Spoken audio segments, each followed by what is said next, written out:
Hello and welcome to Inside Sports. I'm Wes Deckert. So good to have you along this week as always. And as you know,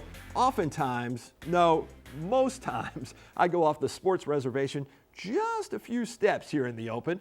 This week, I'm glad that's the case. What with all the ugliness associated with some of the National Football League stars coming to light of late, I think it's nice to be able to address something significantly less serious. Not to say that the forthcoming material isn't of a concern, though, especially if you enjoy food and you generally consider eating a stress-free sport of sorts.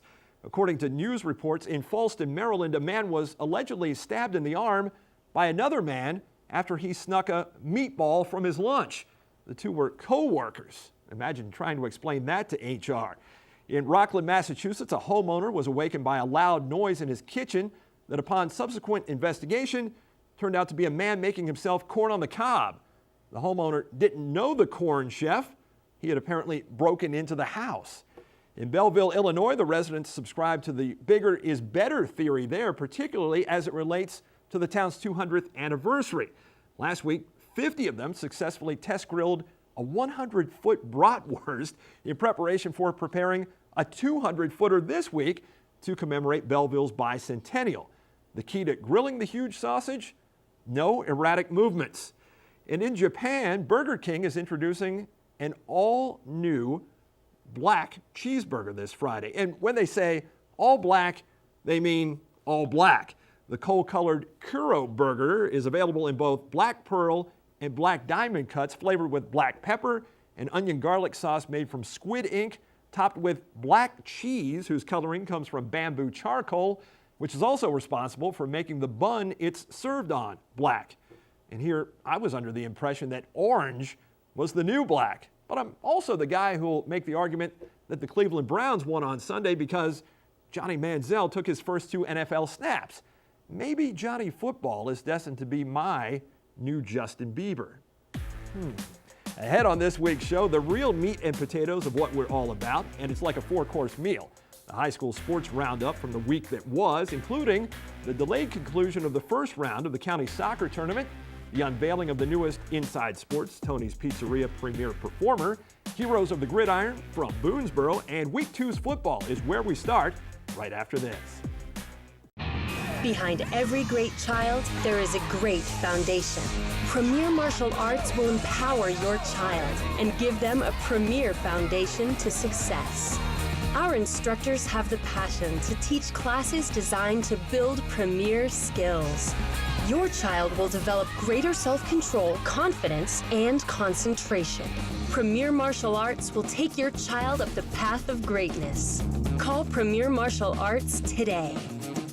Sometimes your whole season comes down to 15 seconds and you don't get a second shot. So let Keystone Sporting Goods keep you and your equipment spot on. Their full-service archery pro shop works on any bow or crossbow, even if you didn't buy it from them. Keystone carries the best brands of bows and crossbows, plus a large selection of long guns, handguns, and black powder. Plus, Keystone's indoor archery shooting range allows you to try it before you buy it. Let the pros from Keystone Sporting Goods get you and your equipment ready for whatever walks through your sights. Visit Keystone on Pennsylvania Avenue today because your season depends on it.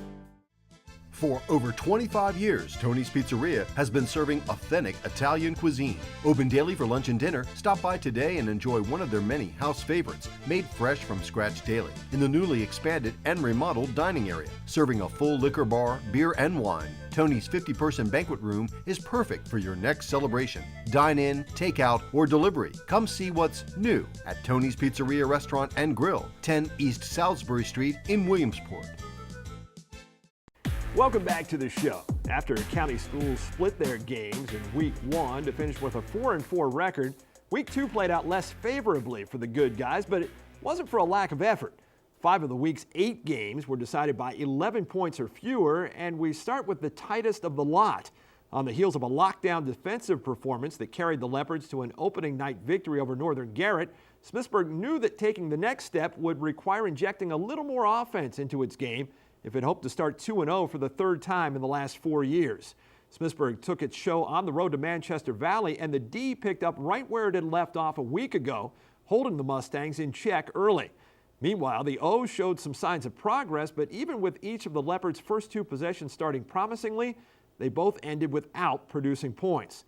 Then, starting with its worst field position of the game and having been held to 12 yards on 8 plays so far, Manchester Valley went up top for 80 on a single play to jump on top 7-0 early in the second quarter.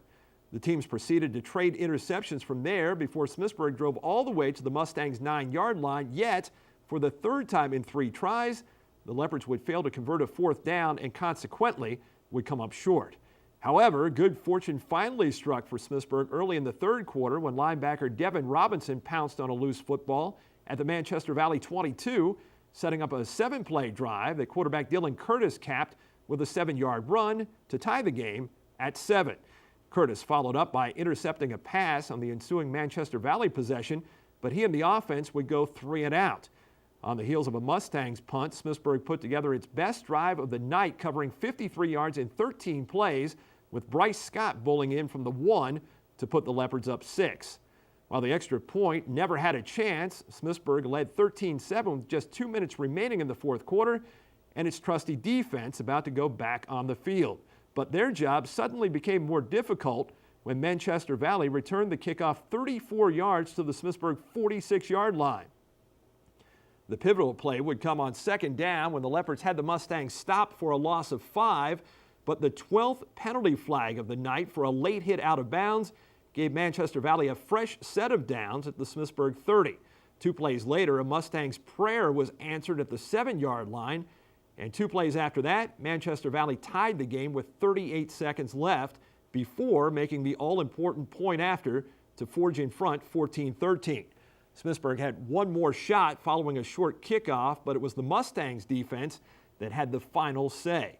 What could have been an uplifting win for the Leopards turned into a frustrating defeat.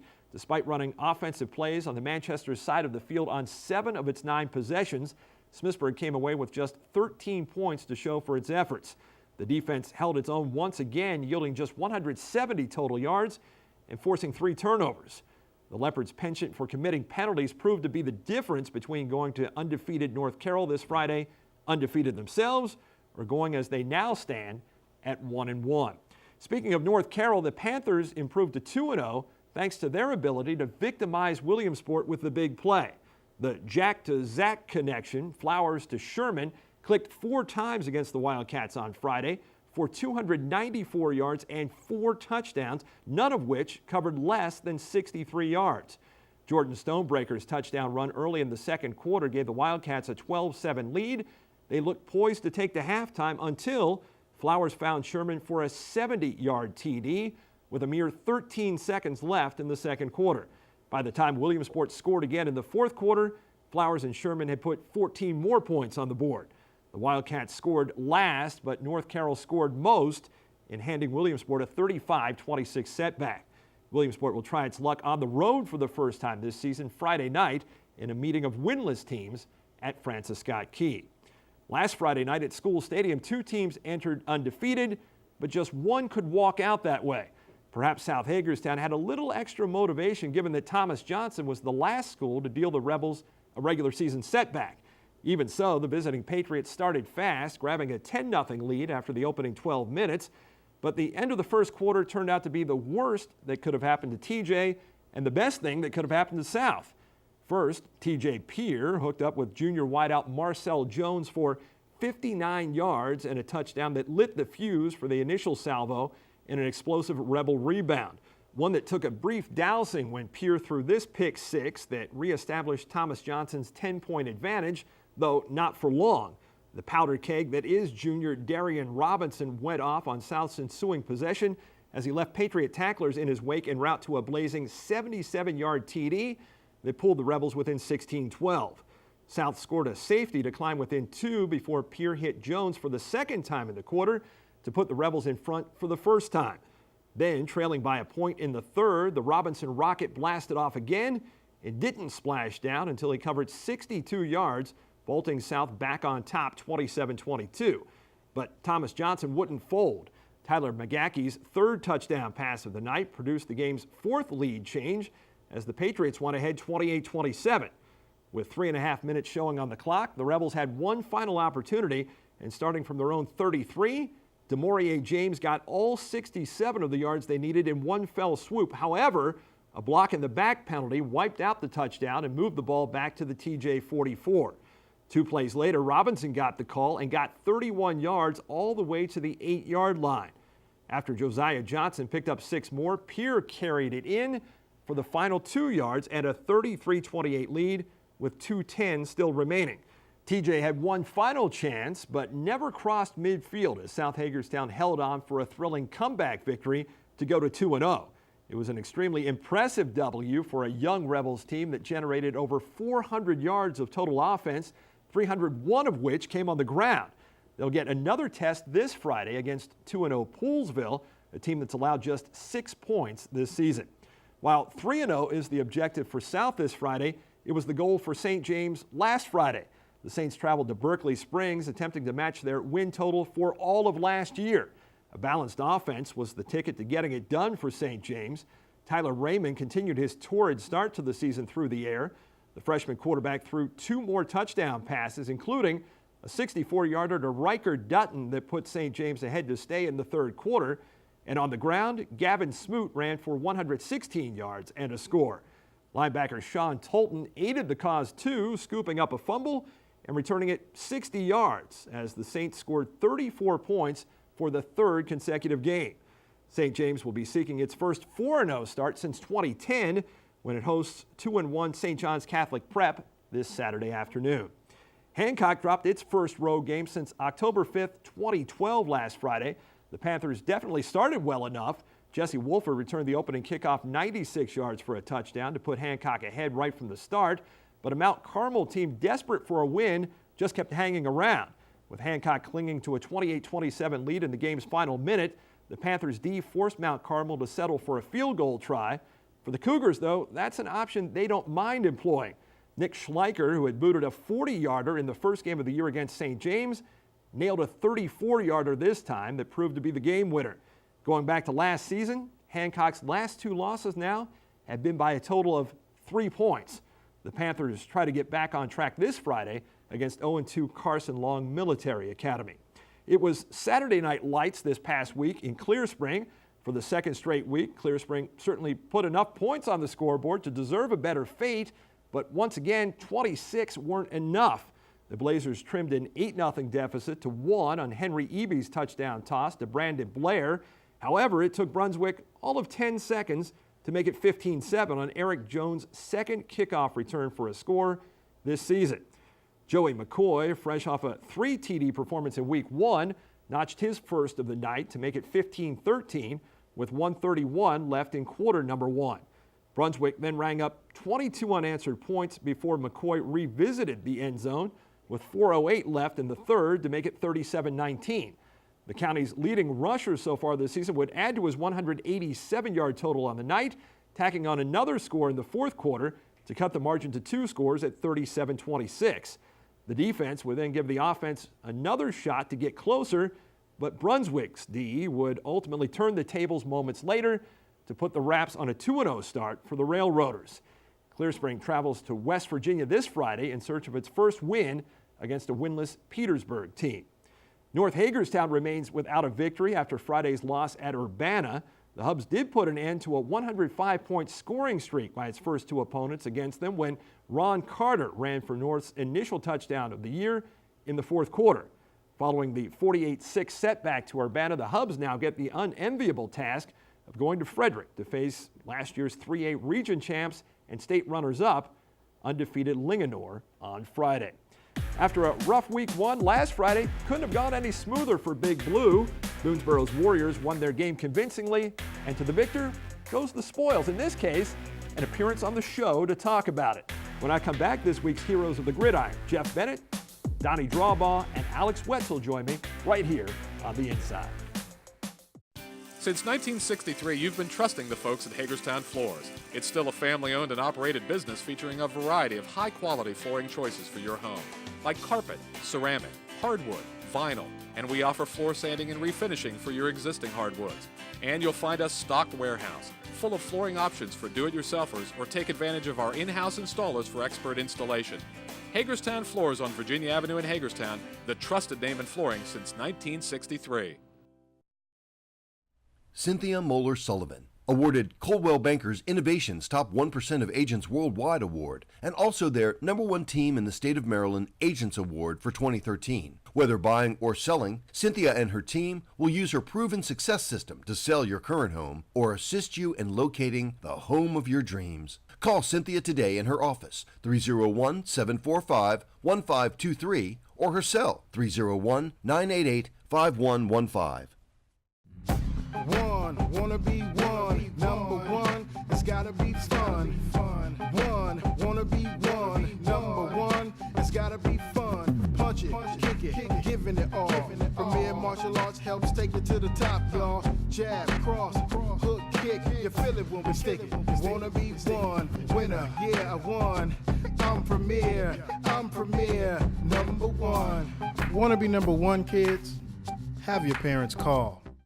Welcome back to Inside Sports. We continue now with more football, and I'm joined in person by three of the victorious Boonesboro Warriors from Friday night, Alex Wetzel, Donnie Drawball, and Jeff Bennett. Welcome to the show, guys. And, you know, a great game on Friday night, 42-0 Boonesboro victory. And, Donnie, you had to feel like this was one that you needed a little bit, coming off the loss in week one. Always good to get that first one out of the way. Yeah, it was definitely a huge morale boost, and it was great for us going into a big game like Middletown this week. Yeah, and when you talk about Middletown, I mean, there's a team that is a three-time defending state champion. What goes through your mind when you think about facing those guys? A lot of it is going to be execution from play to play. We can't look at, you know, what's going to happen in the third quarter or the fourth quarter. It has to be what's going to happen next down. We all have to produce. And Alex, let's get back to Friday night, because those were good times for Boonesboro, no question. And for you, a solid game offensively and defensively. Talk about your game on the whole Friday night. Well, I played my best to try to help my two seniors out and the rest of the team out to try to get us a win so we don't go in that 0-2 hole. And how important is that, Jeff, as the quarterback of the team and a senior leader and a captain, how important is it for this senior season to be a successful one? It's definitely big for all of us. You know, we don't have too many seniors this year, so a couple of us that have stepped up, you know, to be leaders, lead the team to a couple of victories this year. Hopefully we'll make a playoff run or something, but, you know, we got to go game by game, so we're focusing on Middletown right now. But it's big. And from your standpoint on Friday night, the way that game started, Corey DeBall with the long kickoff return, set you up with a short field at the FSK 35, one play, 16 seconds. It's a 6-0 game. I mean, if there were a script to write for a game, is that the way you would have it start? Oh, definitely. That was a great feeling. I don't know about you guys, but it took a lot of pressure off our backs, you know, after coming out of the Walkersville game, you know, not really performing how we should. The way that Corey came out and, you know, got us all hyped for that game, it was big. It was good. And Alex, then after the touchdown, the defense looked like it had gotten a 3-and-out. They pumped the ball away, turned the ball back over to them, and then the defense is back on the field again. They wind up having to settle for a field goal, but you wipe all of that out. Talk about your play on that field goal to get the block. Well, we really don't have like a field goal block, so I was just pumped, so I ran in there as fast as I can, try to block it, try to make something happen. And I think you were successful. That was a pretty good job there. Then, Donnie, the offense comes back out and does a great job putting together a 7-play drive, 85 yards. Owen Glass pays that one off. So now all of a sudden it's a 2-score game. So how does the feeling elevate emotionally for you from being up 1 score to 2? Now things are just looking like, you know, it's going to be your night. Yeah, it feels great, especially when we have a 2-score cushion. You know, we have not as much, well, we have more room for error, but, you know, that's not something we try and do. So, and it also has the crowd behind us, and that's just fantastic for all of us. And the crowd really seemed to be into it on Friday night, too, with it being the home opener. And, Alex, on that drive, you and Jeff get together for pretty big play there, a 3rd-down play where the drive could have come to an end. Jeff, you scramble all the way out to the right. You find Alex on the side. You come back and make the catch, and then after the catch, make that big run. Is that just something that you and Jeff kind of have communication-wise on a play like that you guys know each other well enough to make that play happen? Yeah, he knows if he can just throw it up, I'll try my best to get it, and I did. Yeah, that was a terrific play because that set up that touchdown. And then after the D forced its second 3-and-out, another 7-play drive, this time 68 yards. And, Jeff, you get in the end zone this time. And you were throwing the ball well on Friday night, and it seemed like everything that you guys were calling seemed to be the right play. Did it just feel to you like things were falling into place? Oh, definitely. Like Donnie said earlier, we had everybody executing. If we all go out and do what we're supposed to do on every play, when our coaches give us great play calls like they were doing that game, we can execute, we're going to score like we did.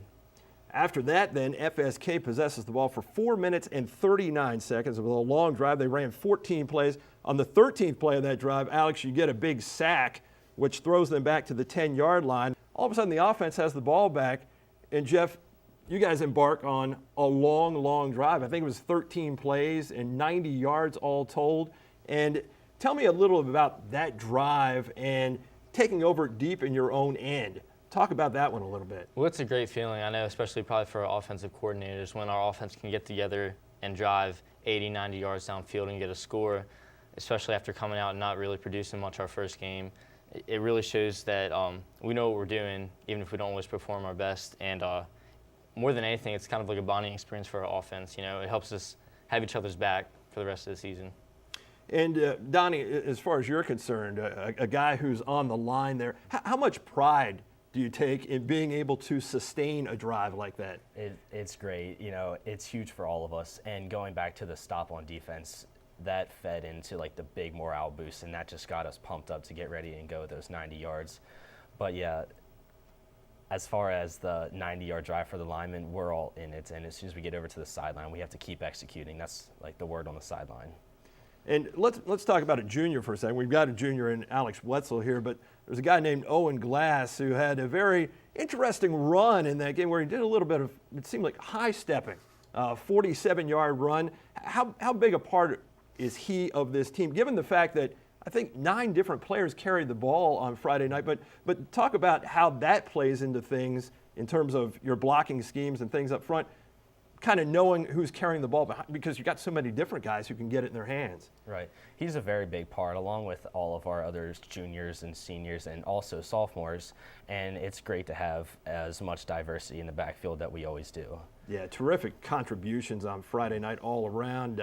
Alex had a touchdown catch. Jeff, you threw that touchdown pass. I mean, everything was going well, and hopefully you can carry that over to this week too, because it would be a huge feather in the cap, certainly of the seniors and of everybody on that team, if you could knock off a 3-time defending state champion. Best of luck to you guys on Friday.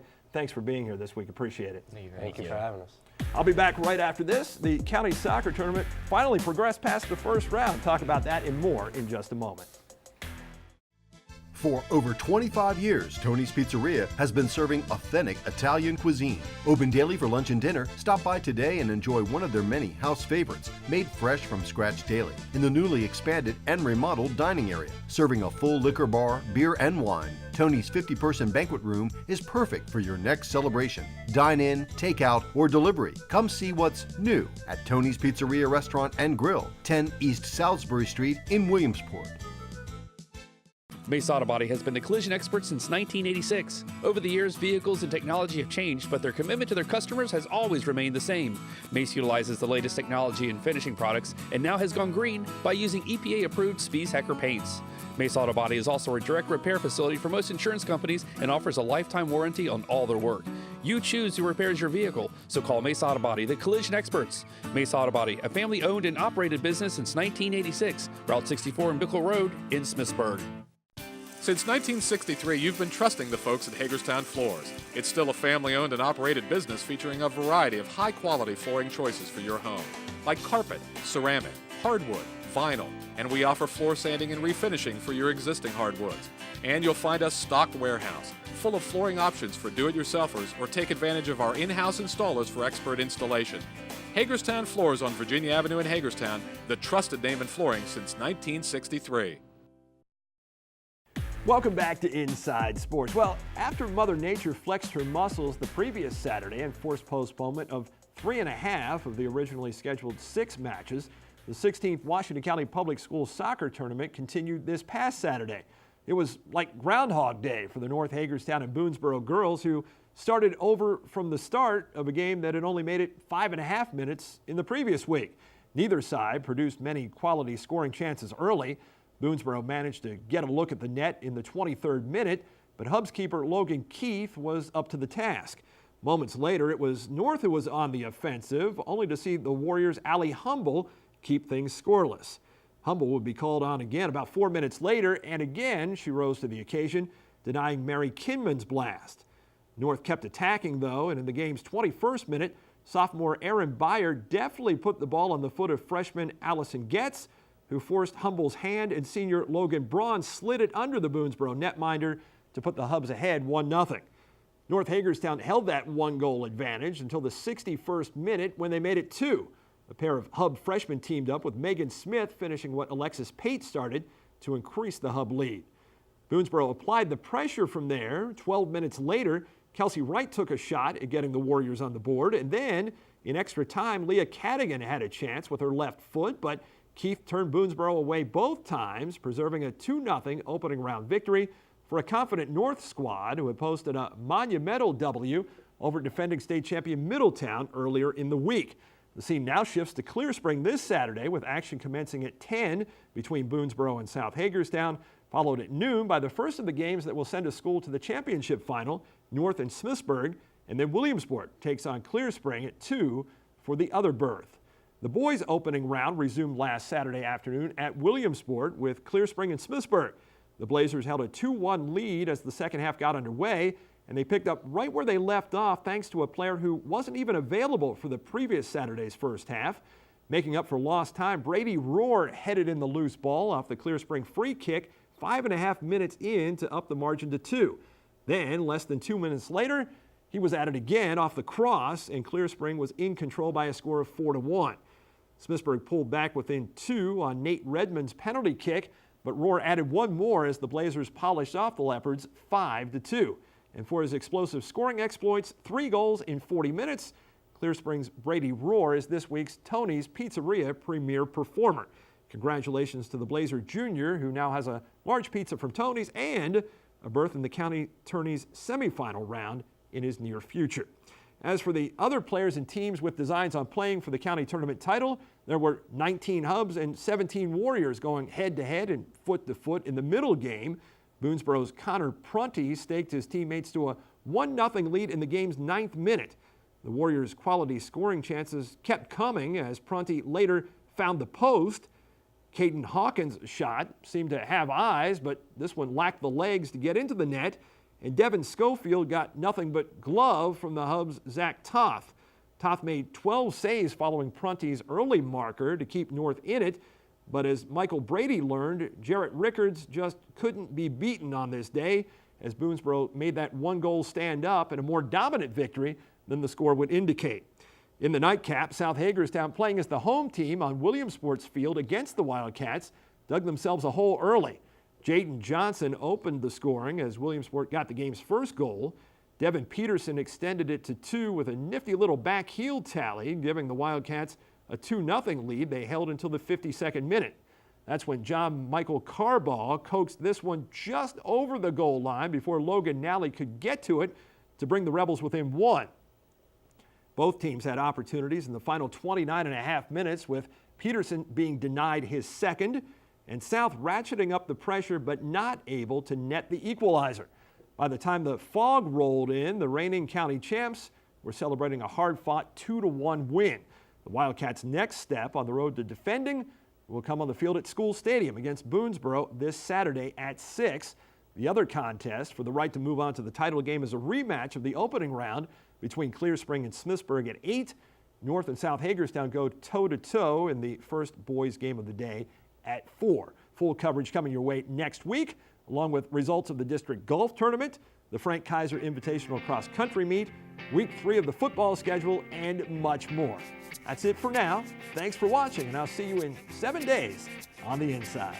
Hey, your sisters and your brothers, your haters and your lovers, you gotta get up in the streets. Hey, don't complain to mother, they hiding under cover, you gotta get up on your feet. Now I feel it in my bones again. Yeah, feel it, but you're never gonna let it end until you get up.